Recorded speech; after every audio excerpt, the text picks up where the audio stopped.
Starbucks, worth over $100 billion today, with more than 34,000 stores worldwide.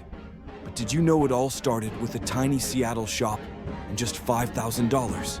How did a small investment turn into a global coffee powerhouse? And what challenges nearly shut them down before they even had a chance to grow? This is the untold story of Starbucks' rise. You won't believe how close they came to losing it all. In 1971, three friends, Jerry Baldwin, Zev Siegel, and Gordon Bowker, pooled together $5,000 to open a small coffee shop in Seattle's historic Pike Place market. Their mission was simple: to sell high-quality coffee beans and equipment inspired by their love for freshly roasted beans. The name Starbucks came from a character in Moby Dick, reflecting the maritime history of the Pacific Northwest. At first, they didn't even sell brewed coffee. Instead, they focused on educating customers about the art of home brewing and the different flavors that came from freshly roasted beans. It was a unique concept, and their passion for quality quickly won over a small but loyal following among Seattle's coffee aficionados. Their beans were special, sourced from the best regions in the world. This wasn't the bitter, pre-ground coffee that most Americans were used to. But even with their niche success, Starbucks was still just one of many small shops in a city with a burgeoning coffee culture. They were far from the bustling cafes we know today, just a little storefront with a distinctive smell of roasted beans and wooden shelves lined with coffee equipment. For nearly a decade, they remained a small specialty retailer. Their business model was slow and steady, growing one loyal customer at a time. But behind the scenes, the founders often wondered if their little coffee shop would ever become something more. They were content, but cautious, reluctant to make big moves or take risks. After all, they had no idea how much demand there could be for high-end coffee in a market that still saw coffee as a quick caffeine fix. But little did they know, their quiet little operation was about to catch the eye of a man who would see far beyond the limits of their original vision. This man had a dream that went beyond just selling beans. He envisioned an experience, a culture, a lifestyle centered around coffee. But his ideas would face resistance from within, challenging everything the founders had built. So, who was this guy, and why did his ideas nearly tear the company apart before they even took off? But Starbucks' story was about to take a dramatic turn when, in 1982, a young and ambitious man named Howard Schultz walked through their doors. Schultz, born and raised in a working-class neighborhood in Brooklyn, New York, had already made a name for himself in the sales industry. At the time, he was working for a company called Hammerplast, selling kitchen equipment, when he noticed that a small Seattle coffee shop was placing orders for an unusually large number of drip coffee machines. That shop, Starbucks. Intrigued, Schultz traveled to Seattle to see this little shop for himself. He was immediately captivated by the rich aroma of roasted beans, the passion of the founders, and their dedication to quality. It was unlike anything he'd seen before. Schultz saw potential, but he believed Starbucks could be much more than just a seller of coffee beans and equipment. He saw a brand that could introduce America to a new way of experiencing coffee, a way that went beyond simply brewing at home. A year later, Schultz officially joined Starbucks as the director of marketing. But it wasn't until a trip to Milan, Italy, that his vision truly crystallized. In Italy, Schultz found himself surrounded by vibrant coffee bars on every corner, places where people gathered not just for a cup of espresso, but for a sense of community, a daily ritual. He saw how the baristas crafted each cup with care, and how every shop buzzed with energy and conversation. Schultz realized that this was what was missing back in America, a place where coffee wasn't just a drink, but an experience. Excited, Schultz rushed back to Seattle, eager to share his vision with the Starbucks founders. He proposed transforming Starbucks into a place where people could gather, where coffee would be at the center of a social experience, just like in Milan. But he faced immediate pushback. Baldwin, Bowker and Siegel were hesitant, worried that shifting their focus from selling beans to serving brewed coffee would dilute their brand's identity. They saw Starbucks as a purveyor of high-quality beans, not a cafe. Schultz couldn't believe it. To him, the opportunity seemed obvious. But to the founders, it was a risky departure from the original vision. Tensions began to rise, and Schultz started to question whether his dream for Starbucks would ever see the light of day. He felt stuck. His ideas were bold, but the founders were holding tight to their traditional model. Would Howard Schultz be able to convince them to embrace his vision, or was he about to face his first major setback in transforming Starbucks? And how far would he be willing to go to make his dream a reality? Howard Schultz believed in his vision so deeply that he wasn't willing to give up. In 1985, after constant disagreements with the original founders, Schultz made a bold decision. He left Starbucks to start his own coffee chain, called Il Giornale. This new venture was a test of his dream, an Italian-inspired cafe that served not just coffee, but a sense of community. And it worked. Il Giornale quickly gained popularity, proving that Schultz's idea wasn't just a fantasy, but fate had a twist in store. In 1987, the original founders of Starbucks decided to sell the company, and Schultz saw his chance. With the help of local investors, he raised $3.8 million to purchase Starbucks, combining it with Il Giornale. Now Schultz was in control, and he was determined to make his vision a reality. But buying Starbucks was just the beginning. The real challenge was about to unfold. As Schultz set out to expand Starbucks beyond Seattle, he faced a harsh reality. The American market wasn't used to paying more than $1 for a cup of coffee. Many people thought he was crazy for trying to sell high-priced lattes and espressos. Coffee in America was cheap and quick, a caffeine boost, not an experience. Financially, things quickly became strained. The company's cash reserves were dwindling, and stores were struggling to break even. By 1989, Starbucks had grown to 55 stores, but they were burning through cash faster than they could make it. Behind the scenes, Schultz was working tirelessly, pushing to find investors, managing operations, and trying to instill a new culture among employees. He wanted Starbucks to be more than just a place to buy coffee. He envisioned a place where baristas knew customers' names, where the ambiance made people feel at home. But the stress was mounting. There were nights when Schultz lay awake, wondering if he'd made a huge mistake by taking on such a big risk. He believed in the potential of Starbucks, but the numbers were starting to look grim. In one particularly tough moment, the company found itself just weeks away from running out of cash entirely. Payrolls were at risk, and suppliers began to worry about getting paid. Schultz described it as one of the darkest times in his career, a time when the entire vision seemed to be slipping through his fingers. Despite this, he refused to cut corners. He kept insisting on using high-quality beans and maintaining the company's standards, even when cheaper options could have extended the runway. Just when things seemed to be reaching a breaking point, a new opportunity emerged: going public. But what does that mean exactly? Going public, or an IPO, initial public offering, means offering shares of the company to the general public for the first time. It's a way for a company to raise a significant amount of money quickly by selling part of its ownership in exchange for cash. For Starbucks, this would mean having the funds to continue expanding and cover their expenses. But it also meant opening themselves up to the scrutiny of investors and the pressures of the stock market. Schultz believed that an IPO could give Starbucks the capital it desperately needed to survive and grow. But taking the company public was a gamble. If the market didn't buy into the idea of a premium coffee experience, Starbucks could collapse under the weight of its own ambitions. Would the IPO be enough to save Starbucks, or was it too late to turn the tide?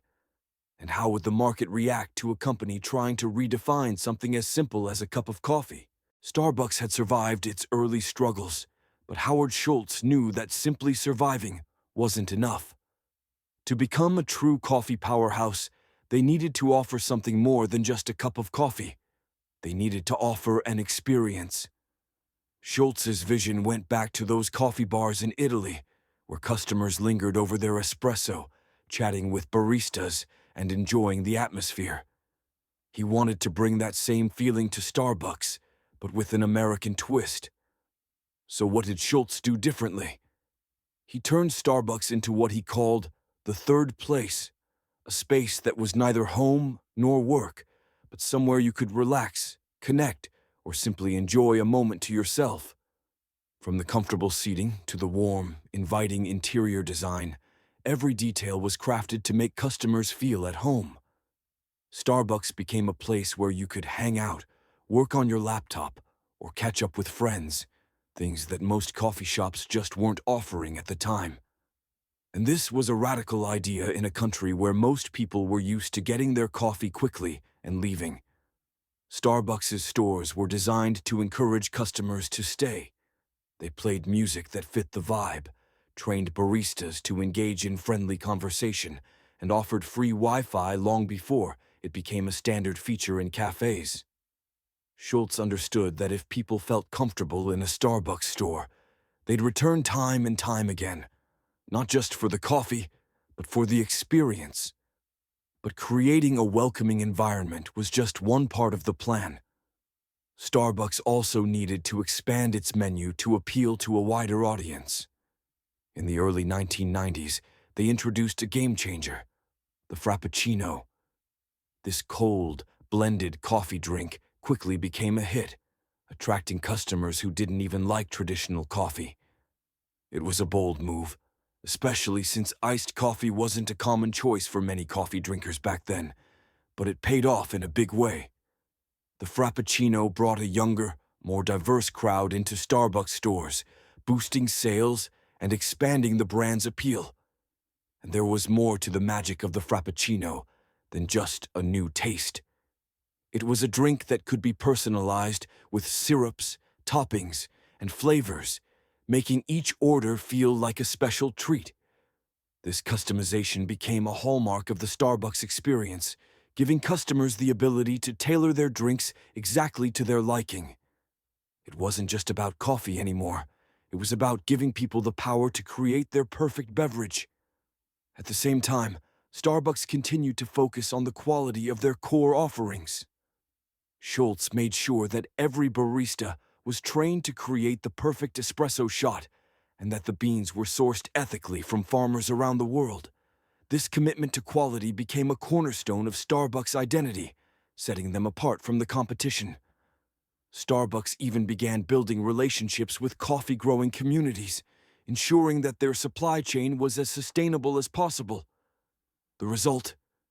Starbucks stores started popping up everywhere, from college campuses to busy downtown streets. And while many businesses struggled with the idea of scaling while keeping quality consistent, Schultz's meticulous attention to detail helped Starbucks maintain its brand integrity. Customers didn't just go to Starbucks for coffee, they went for the atmosphere, the familiarity, and the promise of a premium experience.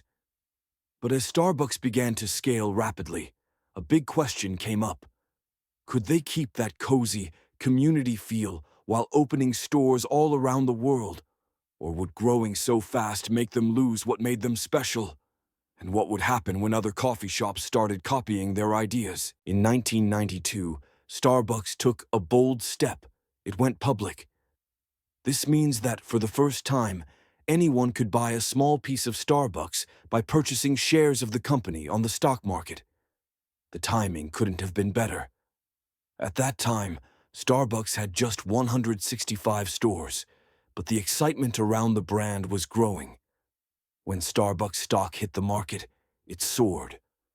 The company raised $25 million, which gave them the cash they desperately needed to expand beyond the Pacific Northwest. This influx of money allowed Starbucks to open new stores at a record pace. By 1996, just 4 years after going public, Starbucks had over 1,000 locations in the United States. But they didn't stop there. Schultz had his sights set on taking Starbucks international. He believed that the love for high-quality coffee could translate beyond American borders. Starbucks' first step outside the United States was to Japan in 1996. It was a huge gamble, with Japanese customers, with their own rich tea culture, embraced the Starbucks way of drinking coffee. The company made sure to adapt. They adjusted their menus and decor to better fit Japanese tastes, and the gamble paid off. Starbucks became a hit, with long lines forming outside their first Tokyo store on opening day. This success set the stage for further expansion in Asia and beyond. As Starbucks continued to open stores in countries like the United Kingdom, China, and Australia, they learned that every market was different. What worked in Seattle didn't necessarily work in Shanghai. In some places, they added local flavors to their drinks, like matcha lattes in Japan or sweet treats in Italy. Starbucks also focused on building relationships with local coffee growers, ensuring that their global footprint had a positive impact on the communities where they sourced their beans. But rapid expansion came with its own set of challenges. Managing a global brand meant navigating different cultures, business practices, and even language barriers. Some countries were slower to warm up to the Starbucks experience, and in others, competition from local coffee shops was fierce. Yet Schultz's vision remained clear: to bring the Starbucks experience to people around the world, while staying true to their core values of quality and connection. By the end of the 1990s, Starbucks had become a symbol of globalization, representing the spread of American culture through coffee. But as they continued to grow, a new challenge loomed on the horizon. Could Starbucks keep up with its own rapid pace of expansion, or would the pressure of managing a global brand become too much to handle? As Starbucks entered the 21st century, it faced new challenges. More and more coffee chains and independent cafes were popping up, offering unique drinks and a cozy atmosphere. Suddenly, Starbucks wasn't the only game in town, and customers were starting to look for something different. The rise of local coffee shops meant more competition, and Starbucks had to work hard to stand out. At the same time, people's tastes were changing. More customers began seeking healthier options and were paying closer attention to where their coffee came from. The idea of fair trade and ethically sourced beans became a priority. Starbucks responded by increasing its efforts to source coffee responsibly and support the farmers who grow their beans. They introduced more organic and ethically sourced options to meet the demand. But staying ahead in such a competitive market was no easy task. The digital age brought its own set of challenges and opportunities. People wanted their coffee faster and more conveniently. Starbucks had to adapt, and they did so by embracing technology. They introduced mobile ordering through the Starbucks app, allowing customers to skip the line and pick up their drinks right away. This move not only improved customer convenience, but also helped boost sales during busy hours. It became one of their most successful strategies, attracting tech-savvy customers and keeping Starbucks relevant in a fast-changing world. And then came the focus on sustainability. With more attention on climate change and the environmental impact of businesses, Starbucks knew it needed to adapt. They committed to reducing their carbon footprint, investing in renewable energy, and finding ways to make their cups and packaging more eco-friendly. The company set ambitious goals to reduce waste and become more environmentally conscious, appealing to a new generation of eco-aware customers. But there were still bumps in the road. Starbucks faced backlash over pricing and criticized for not always living up to its sustainability promises. And as new coffee trends emerged, like cold brew and oat milk lattes, Starbucks had to continuously adapt its menu to keep up with what customers wanted. Their growth also slowed down in some regions, making it clear that even a giant like Starbucks can't rest on its laurels. Despite these challenges, Starbucks remains one of the most recognizable brands in the world. Their ability to adapt, innovate, and stay connected to what their customers want has helped them weather many storms. But with competition growing and consumer habits constantly changing, the question remains: can Starbucks continue to evolve and maintain its place as the leader in the coffee world? Or is there a new player ready to take the crown?